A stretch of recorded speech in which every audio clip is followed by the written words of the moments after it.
New York City, a name that conjures up images of towering skyscrapers, bustling streets, and a symphony of human endeavor. No image captures this spirit quite like its iconic skyline, a mesmerizing tapestry of architectural marvels that have captivated hearts and minds for generations. From the sleek glass and steel behemoths of the modern era to the elegant Art Deco masterpieces of a bygone age, each building tells a story, a testament to the city's ever-evolving identity. This is a city that never sleeps, a city that constantly reinvents itself, and its architecture stands as a proud chronicle of this relentless pursuit of progress.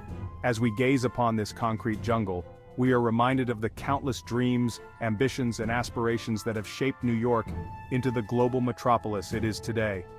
The skyline is a testament to human ingenuity, a symbol of our collective ability to overcome challenges and reach for the heavens.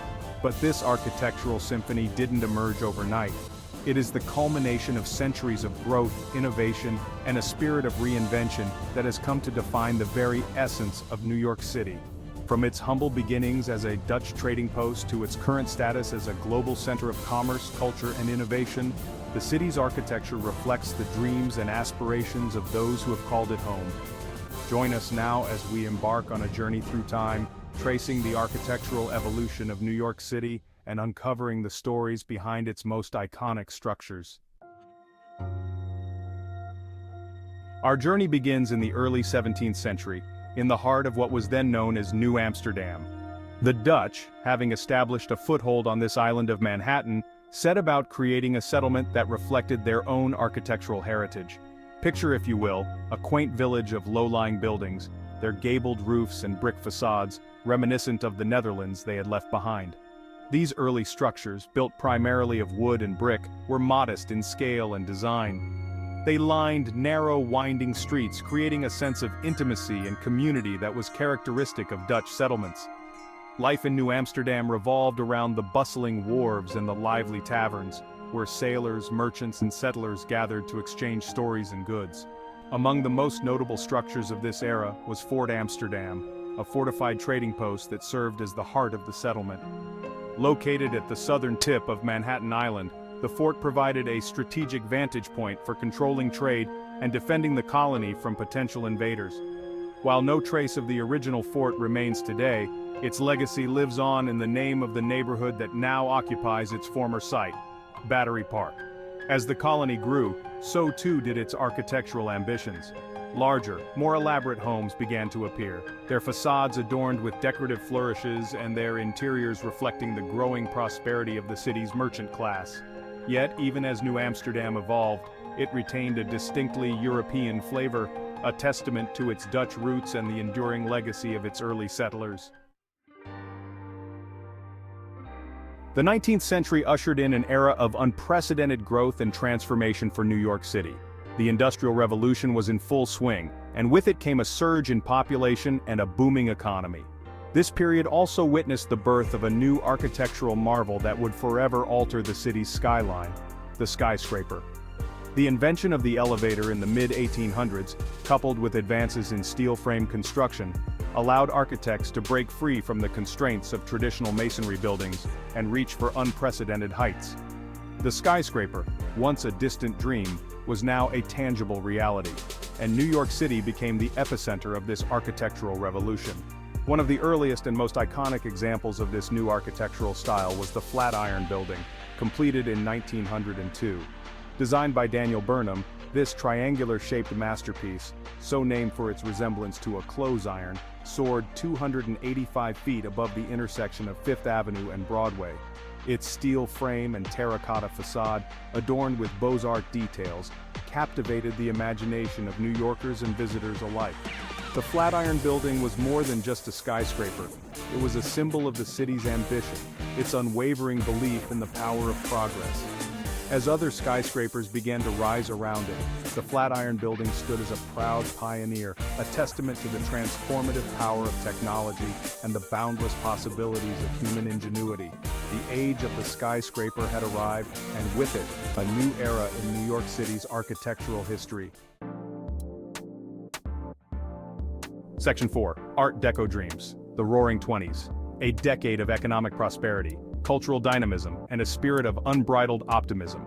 New York City witnessed the rise of Art Deco, an architectural style embodying the glamour and exuberance of the Jazz Age. With sleek lines, geometric patterns, and lavish ornamentation, Art Deco transformed the city's skyline. The Chrysler Building, completed in 1930, stood at the forefront of this movement. Designed by William Van Allen, its stainless steel spire and automotive-inspired details became an instant icon. At night, illuminated by thousands of light bulbs, the Chrysler Building became a beacon of modernity. Art Deco wasn't confined to skyscrapers alone. It permeated every facet of design, from movie palaces to apartment buildings and subway stations. Art Deco reflected a city brimming with confidence, daring to dream big and embrace the future.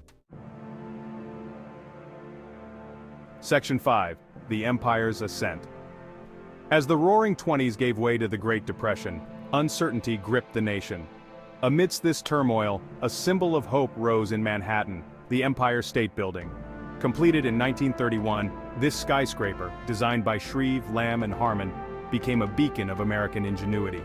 Rising to 1,250 feet, it claimed the title of the world's tallest building, a title it held for nearly 4 decades.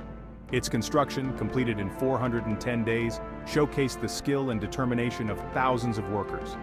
The Empire State Building's design, a blend of Art Deco and modern principles, embodied the grandeur of a bygone era and the emerging modern age. Its setbacks, mandated by zoning laws, created a tiered profile adding to its visual impact. More than just a skyscraper, it became a symbol of hope during national despair. Its towering presence reminded that even in adversity, the human spirit could overcome any obstacle. The Empire State Building's legacy extends beyond its architecture. It stands as a testament to the resilience of the human spirit and the enduring power of the American dream. Section 6. Modernism's Reign. The post-World War II era ushered in a new chapter in architectural history, modernism. This movement, characterized by its emphasis on functionality, simplicity, and the use of new materials like glass, steel, and reinforced concrete, sought to break from the ornamentation and historical references of the past. New York City, ever at the forefront of architectural innovation, embraced modernism with open arms. One of the most influential examples of modernist architecture in New York City is the Seagram Building, completed in 1959. Designed by Ludwig Mies van der Rohe, a pioneer of the international style of modernism, the Seagram Building epitomized the movement's core principles: simplicity, functionality, and a celebration of materials. The Seagram Building's sleek, rectilinear form, clad in bronze-toned glass and steel, stood in stark contrast to the ornate skyscrapers of the pre-war era. Its plaza, a radical departure from the street-hugging buildings that surrounded it, created a sense of openness and transparency that was characteristic of modernist design. The Seagram Building's influence on subsequent skyscraper design cannot be overstated. It ushered in an era of minimalist towers that prioritized function over form, transparency over ornamentation.